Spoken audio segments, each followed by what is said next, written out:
وَقَضَىٰ رَبُّكَ أَلَّا تَعْبُدُوا إِلَّا إِيَّاهُ وَبِالْوَالِدَيْنِ إِحْسَانًا إِمَّا يَبْلُغَنَّ عِندَكَ الْكِبَرَ أَحَدُهُمَا أَوْ كِلَاهُمَا فَلَا تَقُل لَّهُمَا أُفٍّ وَلَا تَنْهَرْهُمَا وَقُل لَّهُمَا قَوْلًا كَرِيمًا واخفض لهما جناح الذل من الرحمة وقل رب ارحمهما كما ربياني صغيرا ربكم أعلم بما في نفوسكم إن تكونوا صالحين فإنه كان للأوابين غفورا صدق اللہ مولانا العظیم۔ اللہ کا بڑا فضل ہے۔ سورہ بنی اسرائیل آیت نمبر 23، 24 اور 25، 3 آیات 15ویں سے پارے کا تیسرا رکوع۔ اللہ حق بات بیان کر کے عمل کی توفیق عطا فرمائے۔ آج کا جو موضوع ہے وہ والدین کے حقوق کے حوالے سے ہے۔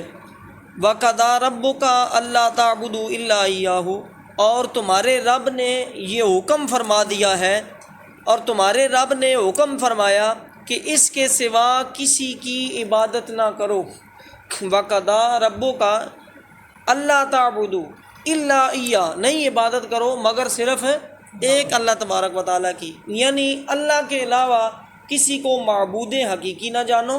اللہ کے علاوہ کسی کے آگے سر کو نہ جھکاؤ، اللہ کے علاوہ کسی کی عبادت نہیں ہے، اللہ کے ساتھ شرک نہیں کرو۔ اور دوسری چیز جو ساتھ ہی اللہ نے فرمائی، فوراً، کوئی گیپ نہیں ہے، کوئی اس میں وہ بیچ میں دیر نہیں ہے،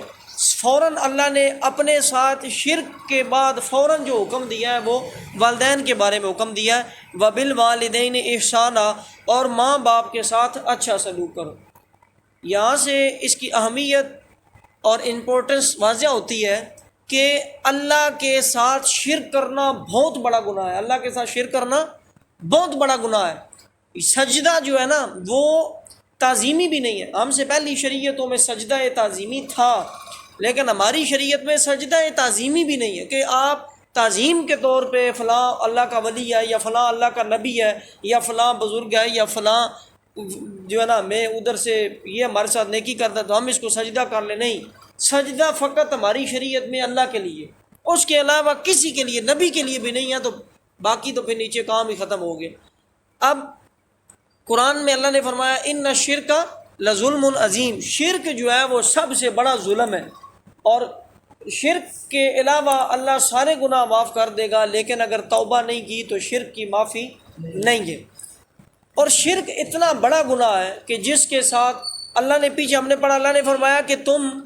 میرے ساتھ شریک ٹھہراتے ہو اور خود تم یہ بھی نہیں چاہتے کہ تمہارے مال کے اندر کوئی، اسی پیچھے صورت میں ہم نے پڑھا کہ اتنا بھی نہیں برداشت کر سکتے کہ تمہارے مال کے اندر تمہارے غلام جو ہے وہ تمہارے برابر کے شریک ہو جائے، اتنا بھی برداشت نہیں کرتے ہو کہ تمہارے مال میں تمہارا غلام تمہارے برابر کا شریک ہو جائے، تو مجھ اللہ کی خدائی میں تم بتوں کو اور غیر اللہ کو شریک کرنا شروع کر دیتے۔ میں اللہ کے علاوہ کوئی نہیں ہے، اور اس کے فوراً ساتھ یعنی شرک جتنا بڑا گناہ ہے، اس کے بعد اگر کوئی بڑا گناہ ہے تو وہ والدین کی نافرمانی ہے۔ اور جتنا ہی توحید خالص ہے، جتنا ہی توحید کے اوپر فائدہ ہے، اتنا ہی بڑا اپنے والدین کی اطاعت کا، اپنے والدین کی حقوق ادا کرنے کا، اپنے والدین کا ادب احترام کرنے کا اتنا ہی بڑا اجر ہے۔ جس نے یہ چاہتا ہے، کوئی بھی بندہ یہ چاہتا ہے کہ میں اپنے رب کو راضی کر لوں، وہ اپنے والدین کو راضی کر لے، اس کا رب راضی ہے۔ دنیا میں بھی آپ کسی بندے کو دیکھنا چاہتے ہیں کہ اس کے اوپر اس کا رب راضی ہے یا نہیں، جس کے اوپر اس کے والدین راضی ہیں اس کا رب اس کے اوپر راضی یقینی طور پہ یہ گارنٹی شدہ شور شاٹ بات ہے، اس میں کوئی دوسری گنجائش نہیں ہے۔ سورہ لقمان ہے، وَإِذْ قَالَ لُقْمَانُ لِابْنِهِ وَهُوَ يَعِظُهُ يَا بُنَيَّ لَا تُشْرِكْ بِاللَّهِ إِنَّ الشِّرْكَ لَظُلْمٌ عَظِيمٌ۔ وہاں پہ لقمان علیہ السلام نے بھی، حکیم لقمان اتنی بڑی شخصیت کہ جو انہوں نے اپنے بیٹے کو نصیحتیں کی ہیں وہ اللہ نے قرآن میں نازل کر دی۔ وہ بھی جب اپنے بچے کو وصیت کر رہے ہیں وہ یہی کہہ رہے ہیں کہ بیٹا یا بنیا لا تشرک باللہ، میرے بیٹے شرک نہیں کرنا، ان الشرک لظلم عظیم ووصینا الانسان بوالدیہ احسانا، اپنے والدین کے ساتھ میں تمہیں وصیت کرتا ہوں، نصیحت کرتا ہوں کہ اپنے والدین کے ساتھ اچھا سلوک کرو۔ تو جہاں بھی قرآن کے اندر شرک کا ذکر آیا اس کے فوراً بعد والدین کی حقوق کا، والدین کے ادب کا، والدین کے احترام کا ذکر آیا۔ اتنا بڑا مقام ہے۔ میں مانتا ہوں ولی پیر صحابی یا نبی کریم صلی اللہ علیہ وسلم صحابہ اور نبی کا تو ان کا تو درجہ ہی سب سے اعلیٰ ہے. ابھی ہمارے پاس جو ہے وقتی طور پہ ہمارے سامنے اللہ کے بعد اگر کوئی سب سے عرفہ والا ذات ہے تو وہ نبی کریم صلی اللہ علیہ وسلم کی ذات ہے ہمارے لیے. ٹھیک ہے جی. اور ہماری آنکھوں کے سامنے جو مقدم ہے ہمارے لیے چیز وہ ہمارے والدین ہیں ہمارے نبی کے بعد. بے شک آپ پیر ملتے ہیں، بے شک آپ مرشد بناتے ہیں، آپ جاتے ہیں، آپ اچھا کام کرتے ہیں، آپ نیکی کے کام پہ چلتے ہیں، تبلیغ کے میں ادھر روز آپ کو قرآن سناتا رہوں اور گھر میں اپنے ماں باپ کی خبرگیری نہ کروں تو میری یہ تبلیغ شبلیغ کسی کام کی نہیں ہے. میں اگر یہاں آپ کو یا کوئی بھی آپ نمازیں پڑھتے ہیں، تہجد پڑھتے ہیں، آپ روزے رکھتے ہیں، ساری رات تہجد پڑھیں، سارا دن روزہ رکھیں، اگر آپ کا والدین آپ کے ساتھ ناراض ہیں، آپ والدین کا ادب احترام نہیں کرتے، آپ والدین کا خیال نہیں کرتے، اللہ کو تہجدوں کی، نمازوں کی، روزوں کی کوئی ضرورت نہیں. نبی کریم صلی اللہ علیہ وسلم کی بارگاہ میں ایک صحابی آئے، انہوں نے کہا میں بڑی خوشی سے جہاد کے لیے اپنے آپ کو پیش کرنا چاہتا ہوں. حضور نے فرمایا تمہاری ماں زندہ ہے؟ جی. اب نے فرمایا جاؤ گھر اور جا کے اپنی ماں کی خدمت کرو. جہاد بہت بڑا اجر کا کام ہے. ٹھیک ہے جی. جنت جو ہے وہ تلواروں کے سائے کے نیچے ہے. جہاد بہت بڑا عظمت والا کام ہے، لیکن حضور نے فرمایا تم پہلے جا کے اپنے ماں کی خدمت کرو. ایک اور روایت آتی ہے کہ ایک نے عرض کی کہ میں اپنی ماں کو کندھے کے اوپر بٹھا کے طواف فرما. آپ نے فرمایا یہ تم نے ایک رات کا بھی حق کبھی ادا نہیں کیا. کچھ بھی نہیں. انہوں نے کہا میں نے تو ماں، انہوں نے کہا تمہیں ابھی کچھ بھی حق ادا نہیں کیا. بہت سے واقعات اس کے ساتھ بھرے پڑے ہیں کہ آپ نے اپنے والدین کی ادب احترام کس طرح. حضرت غالباً موسیٰ علیہ السلام کے زمانے میں ایک واقعہ ہے، اسرائیلیات ہیں، روایات ہیں، اللہ معاف فرمائے غلط بھی ہو سکتی ہے. بہرحال جو ہم نے پڑھا، جو سنا، جس طرح کی ہمارے سامنے بات ہے، ہم نے اپنی اس کے لیے، اس کے اندر سے نصیحت کے لیے چیز حاصل کرنی ہے. تو کہ ایک دفعہ موسیٰ علیہ السلام نے اللہ سے عرض کی کہ میں جو ہے نا تیرا پیارا اور برگزیدہ دنیا کے اوپر میرے علاوہ بھی اس وقت کوئی ہے جس سے تو. اللہ نے فرمایا ہاں تجھ سے موسیٰ، تیرے سے میں کلام کرتا ہوں، لیکن بہت پیارا میرا ایک اور بھی، اسے دیکھنا چاہتا ہوں. انہوں نے عرض کی جاؤ فلاں بستی میں فلاں جگہ پہ فلاں ایک دکان ہے، اسے پتہ کرو، وہاں پہ ایک میرا بندہ ہوگا. واقعہ لمبا ہے، بس مختصر کرتا ہوں. المختصر وہ وہاں پہنچے، وہاں جا کے اس کی دکان پہ میں جی آپ سے ملنے آیا ہوں. انہوں نے کہا بیٹھ جاؤ، ادھر ملنے آئے ہو، بیٹھا. اللہ کا نبی موسیٰ علیہ السلام وہ سارا دن اپنا گوشت بنائی جا رہا ہے جناب، کام کیے جا رہا ہے. وہ دیکھ رہے ہیں کہ یہ کوئی بس ٹھیک ہے، جتنا کوئی کلو مانگ رہا ہے کلو تول رہا ہے، 2 کلو آدھا کلو جو بھی ہے اپنا کاروبار کر رہا ہے، کوئی اتنا بڑا کوئی اس کی نیکی نظر نہیں آ رہی. سارا دن اس کے ساتھ رہے، شام کو اس کو گھر لے کے گئے. وہ موسیٰ علیہ السلام کو وہ بندہ گھر لے کے گیا، اور گھر لے کے گیا تو موسیٰ علیہ السلام کو بٹھا دیا. موسیٰ علیہ السلام مہمان ہے، لیکن اس کے باوجود موسیٰ علیہ السلام کو اس نے بٹھایا، کھانا تیار ہوا اور کھانا لے کے اس نے کہا آپ ادھر بیٹھیں اور پہلے میرا کوئی کام ہے میں وہ کر کے آتا ہوں. تو وہ گیا، وہ ایک کمرے میں، جب وہاں سے باہر آتے ہوئے تو موسیٰ علیہ السلام نے محسوس کیا کہ جیسے وہ کوئی جانوروں کو بندہ چارہ ڈال کے آتا ہے یا اس طرح کا کوئی جو ہے نا کر کے. بال وہ آیا، پھر اس نے ہاتھ دھو کے پھر پہلے ادھر سے ہو کے آیا، پھر موسیٰ علیہ السلام کے ساتھ کھانا رکھا. اور پھر تو موسیٰ علیہ السلام نے پھر عرض کی، فرمایا کہ میں تیرا کوئی بڑا اللہ سے سن کے آیا ہوں کہ تو عالم، لیکن تیرا کوئی عمل مجھے سمجھ نہیں آیا، کس وجہ سے رات کو تہجد پڑھتا ہے یا تو کیا کرتا ہے سمجھ نہیں. میں کچھ نہیں کرتا، بس میرا راز اگر ہے تو وہ یہ ہے کہ میرے والدین جو ہیں وہ اپنے گناہوں کے سبب ان کی شکلیں اللہ نے بگاڑ دی ہوئی ہیں، وہ جانوروں کی شکلیں ہو چکی ہیں ان کی، لیکن میرے وہ والدین ہیں، میں پہلے گھر آتا ہوں تو پہلے خود کھانا نہیں کھاتا ہوں، پہلے ان کو جا کے چارہ ڈالتا ہوں یا جو جانوروں کا کھانا ہوتا ہے وہ ان کو کھلاتا ہوں. وہ ان کے اپنے اعمال ہیں کہ ان کے اللہ نے اس کے سبب ہم سے پہلی امتوں میں گناہ کی وجہ سے چہرے بھی بدل دے جاتے تھے، شکلیں بدل. یہ تو ہمارے اوپر محمد رسول اللہ صلی اللہ علیہ وسلم کے صدقے احسان ہے کہ اللہ ہمارے گناہوں پہ پردہ پوشی فرماتا. اللہ مستر عوراتی وام روادی، اللہ گناہ معاف فرمائے، اللہ گناہوں پہ پردہ فرمائے، دنیا میں بھی آخرت میں بھی اللہ میں سچی ہدایت نصیب فرمائے. تو اس نے کہا کہ میں اپنے والدین کو پہلے، بے شک وہ جانور جو بھی حالت میں میرے والدین ہیں میں ان کی پہلے خدمت کرتا ہوں، اس کے بعد میں خود کھانا کھاتا ہوں، یا میرا وہ اجر جو ہے نا وہ اللہ کی بارگاہ میں شاید مقبول ہوا ہوگا، تو اس وجہ سے اللہ نے آپ کو بتا. تو یہ والدین کا اپنا جو بھی ہے آپ نے یہ کرنا ہے کہ تمہارے رب نے حکم فرمایا کہ اس کے علاوہ کسی کی عبادت نہیں کرو، اور ماں باپ کے ساتھ اچھا سلوک کرو. اچھا سلوک کیسے کرو؟ اگر تیرے سامنے ان میں ایک یا دونوں بڑھاپے کو پہنچ جائے، اس کی 2 مثالیں ہیں کہ ایک یہ بھی ہو سکتا ہے کہ ایک کی عمر زیادہ ہو، وہ پہلے بوڑھا ہو جائے، ماں یا باپ، اور ایک کی عمر تھوڑی کم ہو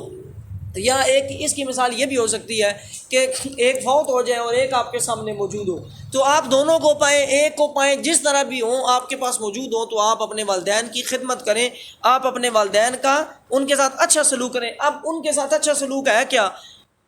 تو ان سے ہوں نہ کہنا، فلا تقل لہما اف، اف تک بھی نہیں کہنا، یعنی مطلب تکلیف کا زبان بھی ان کے بارے میں اپنے لفظ بھی اپنی زبان پہ نہیں لے کے آنا، ان سے ہوں تک نہ کہنا، اف تک نہ کہنا، اور نہ انہیں جھڑکنا۔ جب والدین ادھیڑ عمر میں پہنچ جاتے ہیں، اگلی عمر میں پہنچ جاتے ہیں، تو وہ بچوں کی طرح، بوڑھا اور بچہ جیسے کہتے ہیں برابر، ان کی ذہنی، ان کی جسمانی کیفیت عمر کی زیادہ ہونے کی وجہ سے یا تکالیف یا وقت گزار کے زیادہ کمزوری کی وجہ سے، تو وہ معصوم بچوں کی طرح ان کا خیال رکھنا پڑتا ہے، ان معصوم بچوں کی طرح ان کے ساتھ کھیلنا پڑتا ہے، ان کا خیال رکھنا پڑتا ہے، ان کی جو ہے نا پیار محبت شفقت ان کے ساتھ یہ معاملات کرنے پڑتے ہیں، ٹھیک ہے جی۔ انہیں اف بھی نہیں کرنی اور انہیں جھڑکنا بھی نہیں ہے۔ بچے کو تو بچہ جھڑک بھی لیتا ہے، لیکن والدین کو آپ نے جھڑکنا نہیں ہے، برداشت کرنا ہے۔ اور وَقُلْ لَهُمَا قَوْلًا كَرِيمًا، ان سے جب بھی بات کرنی ہے ان سے تعظیم سے بات کرنی، ادب احترام سے بات کرنی۔ اب اف نہ کہنے سے یہ مراد ہے کسی ٹائم کوئی مسئلہ ہو جائے، کوئی بات ان کی ناگوار گزر جائے، کوئی چیز ایسی سامنے آ جائے، تو ان کے ساتھ بدتمیزی نہیں کرنی کہ ابا جی تسی تے اس طرح، اماں جی تساں تے یہ ہو۔ ان کے ساتھ ادب اور احترام کے ساتھ، تمیز کے دائرے میں رہتے ہوئے ان کے آگے اپنی نظروں کو جھکا کے اور ادب احترام کے ساتھ، اماں جی یہ دیکھیں میں آپ سے پیار سے یہ بات کرتا ہوں، کوئی بات آ بھی جاتی ہے گھر میں، 100 باتیں ہوتی ہیں، والد صاحب ہے میں آپ کے جی پاؤں کا گال ہے، والد صاحب میں آپ کی داڑھی گوال ہے، یہ آپ سے یہ محنت کرتے ہیں، یہ طریقہ کار ہے، طریقے کے ساتھ۔ اور پھر اس کے علاوہ اچھی بات کرنے سے یہ مراد ہے کہ کبھی بھی ان کو یہ نہ کہیں کہ آپ کو تو سمجھ ہی نہیں ہے، آپ کو کیا پتہ، یا ہمیں سب کچھ پتہ ہے، یا ہم بڑے ہیں، یا فلاں، یا جو بھی چیز ہے۔ اور کبھی بھی والدین کو ان کے نام سے نہیں پکاریں، ادب احترام سے، والد صاحب، والدہ صاحبہ، ٹھیک ہے جی، اس طریقے سے اچھے الفاظ سے، اچھے طریقے سے ان کو ابا جان کہہ کے، ٹھیک ہے جی۔ حضرت ابراہیم علیہ السلام، ابھی مہینہ بھی حج کا چل رہا ہے، تو حضرت ابراہیم علیہ السلام نے بھی اپنے جب چچا تھے نا، والد کئیوں نے لکھا کئیوں نے چچا کا، حالانکہ وہ کیوں بھیج رہے ابراہیم علیہ السلام کو؟ بت بیچنے کے لیے۔ اب وہ ان کا کیا عمل ہے، لیکن جب ابراہیم علیہ السلام نے ان کو بلایا تو یا ابت کہہ کے پکارا، ادب کے ساتھ، تعظیم کے ساتھ، یہاں تک چچا نے کہا کہ تو اب ہمارے گھر سے بھی نکل جا، ہماری چیزیں بھی دے جا، نکل ادھر سے، اگر اللہ کی توحید بیان کرنی۔ لیکن آپ نے ان کے ساتھ پھر بھی یا ابت، اے میرے چچا، اے میرے والدین، اچھے الفاظ سے، اچھے طریقے سے ان کے ساتھ کلام کیا۔ تو یہ سارا معاملہ ہے کہ تم اپنے رب کی کے علاوہ کسی کی عبادت نہیں کرو، ماں باپ کے ساتھ اچھا سلوک کرو، اگر تیرے سامنے ایک یا دونوں بڑھاپے کو پہنچ جائیں تو ان سے اف تک نہ کہو اور انہیں نہ جھڑکو، اور ان سے تعظیم کی بات کرو، ادب احترام اچھے اخلاق سے ان سے بات کرو۔ وَخْفِضْ لَهُمَا جَنَاحَ الذُّلِّ مِنَ الرَّحْمَةِ، اور ان کے لیے عاجزی کا بازو بچھا نرم دلی سے، یعنی ان کے سجا سے میں بھی بتا رہا تھا کہ عاجزی کے ساتھ، ان کے ساتھ پیار اخلاق کے ساتھ، یعنی اپنے عاجزی کا بازو بچھانے سے مراد ہے کہ ان کی خدمت میں لگ جائیں، ان کی ہر بات کو جو ہے نا اچھے طریقے سے تسلیم کریں، ان کو کسی طریقے کی اپنی زبان سے، اپنے ہاتھ سے، اپنے قول و فعل سے ان کو تکلیف نہ پہنچائے کہ جس وجہ سے ان کے دل میں آپ کے لیے کوئی برے الفاظ نکل جائیں یا بددعا نکل جائیں، یا وہ آپ کے بارے میں آپ کی کسی بات کی وجہ سے ان کی آنکھوں میں آنسو آ جائیں کہ ہم نے اس اولاد کو اس طرح پالا تھا، اس طرح جب اس کو چلنا نہیں آتا تھا، جب چلنا تو دور کی بات، ایک نطفہ جو ہے ماں کے پیٹ میں، اور ماں نے 9 مہینے اٹھائے رکھا، تکلیفیں برداشت کی، اور وقت سم ٹائم بسا اوقات ولادت کے ٹائم پہ ایسی کنڈیشن ہوتی ہے کہ جی یا ماں بچے گی یا بچہ بچے گا، اتنی تکلیفیں برداشت کرنا، پھر باپ جو ہے وہ ساری دن باہر لوگوں کی باتیں سننا، لوگوں کے ساتھ، کوئی نوکری کرتا ہے، کوئی ڈیوٹی کرتا ہے، کوئی دکانداری کرتا ہے، کاروبار کرتا ہے، کہیں ریڑھی لگاتا ہے، کوئی مستری کے ساتھ، سارا دن باہر دھوپ میں، آگ میں، سردی میں، گرمی میں، تپش میں، ہر جگہ اپنے بچوں کے لیے جو ہے وہ کمائی کے لیے کرنے جاتا ہے، پھر ان کو پالتا ہے، کھلاتا ہے، پلاتا ہے، ان کے ناز نخرے اٹھاتا ہے، اور جب ہم بڑے ہو جائیں تو پھر ہم اپنے والدین کو یہ کہیں کہ جی تانوں کیا پتہ، یا آپ کیا ہے، یا آپ نے ہمارے لیے کیا ہی کیا ہے، کوئی چنگا کام کر لو، کوئی ساڑھے جو کہ 4 پیسے جوڑ لینے سی، یہ اس طرح کے الفاظ بولتے ہیں ہم، اور رونا آتا ہے یقین جانے، ٹھیک ہے جی، کہ آپ نے تو کوئی اچھا کام کر لیا ہوتا، کوئی اچھا جناب ہمارے لیے گھر بنا لیا ہوتا، اچھا فلاں کر، جو انہوں نے کیا ہے، جو ان کی استطاعت تھی، جتنی ان کی ہمت تھی، اس سے بڑھ گئی والدین اپنے خود تو ٹوٹے ہوئے جوتے پہن لیتے ہیں، خود پھٹے پرانے کپڑے پہن لیتے ہیں، لیکن وہ یہ چاہتے ہیں کہ ہماری اولاد جو ہے وہ اچھے طریقے سے رہے، اس کا اچھا معاملہ ہو۔ اللہ سب کے والدین کے اوپر رحم کرم نازل فرمائے۔ تو پھر ساتھ یہ فرمایا کہ ان کے لیے عاجزی کے بازو بچھاؤ نرم دلی سے، اور عرض کرو اپنے رب کی بارگاہ میں کہ اے میرے رب تو ان دونوں پر رحم فرما جیسا کہ انہوں نے میرے ساتھ جو ہے نا بچپن میں مجھے پالا، کہ رب ارحمہما کما ربیانی صغیرا، ان دونوں پر رحم کر جیسا انہوں نے بچپن میں میرے ساتھ، انہوں نے بچپن میں مجھے پالا پوسا، اب اے اللہ تو ان کے اوپر رحم فرما۔ ربکم اعلم بما فی نفوسکم، اور تمہارا رب خوب جانتا ہے جو تمہارے دلوں میں ہے، اگر تم لائق ہوتے تو بے شک وہ توبہ کرنے والوں کو بخشنے والا ہے۔ یعنی اگر آپ بھی جیسے آج ہم آیت پڑھ رہے ہیں تو اس سے پہلے میں بھی انسان ہوں، میں بھی خطا کار ہوں، مجھ سے بھی کتنی دفعہ شاید غلطیاں ہوئی ہوں گی، اللہ معاف فرمائے مجھے۔ تو جب بھی آپ کے دل میں آئے کہ میں فلاں موقع پہ میں نے والدین کی گستاخی کی ہے، میں نے بے ادبی کی ہے، میں نے ان کے آگے اونچا بولا ہے، میں نے ان کے احترام نہیں کیا، تو آپ پھر کیا کریں؟ اللہ فرماتا ہے کہ میں خوب جانتا ہوں جو کچھ تمہارے دلوں میں، یعنی دل میں تمہارے میں ہے تو تم توبہ استغفار کر لو گزرے ہوئے کے اوپر، اور آئندہ نیت کرو کہ میں ان کا دل، تو آپ ہم سے پہلے اگر کوئی ہوئی تو آپ اس کے اوپر توبہ کریں، معافی مانگیں، والدین سے بھی معافی مانگیں، اللہ سے بھی معافی مانگیں۔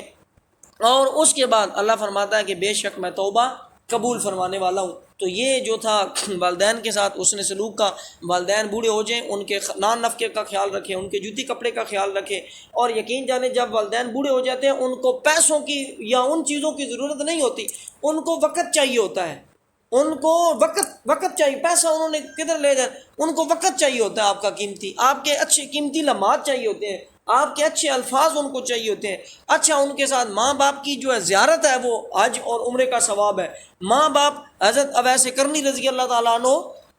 ٹھیک ہے جی، اپنی ماں کی خدمت کی وجہ سے صحابی وہ بندہ کہلاتا ہے، قانون ہے قدرت کا، صحابی وہ کہلائے گا جس نے نبی کو اپنی آنکھوں سے دیکھا ہوگا ایمان کی حالت کے اندر۔ اویس کرنی رضی اللہ تعالیٰ عنہ اپنے نبی کو بظاہری نہیں دیکھا، ٹھیک ہے جی، اور وہ ساری زندگی اپنی ماں کی خدمت کی وجہ سے، وہاں سے حضرت ابوبکر اور حضرت عمر کو حضور صلی اللہ علیہ وسلم نے بھیجا، غالباً صحابہ گئے ان کے لیے کہ جی فلاں جگہ میرا بندہ ہے، فلاں اس سے جا کے، تو وہ دعا کروانے کے لیے ان سے۔ تو یہ ماں کی صرف خدمت کا وہ صلہ ہے کہ انہیں، اور آپ یقین جانیں، وقت میرے خیال زیادہ ہی لگ گیا ہے، آپ یقین جانیں کہ اگر آپ ہر کسی بھی بات کے اندر، کسی بھی چیز کے اندر اللہ کے بعد اگر اپنے والدین کے فیصلے کو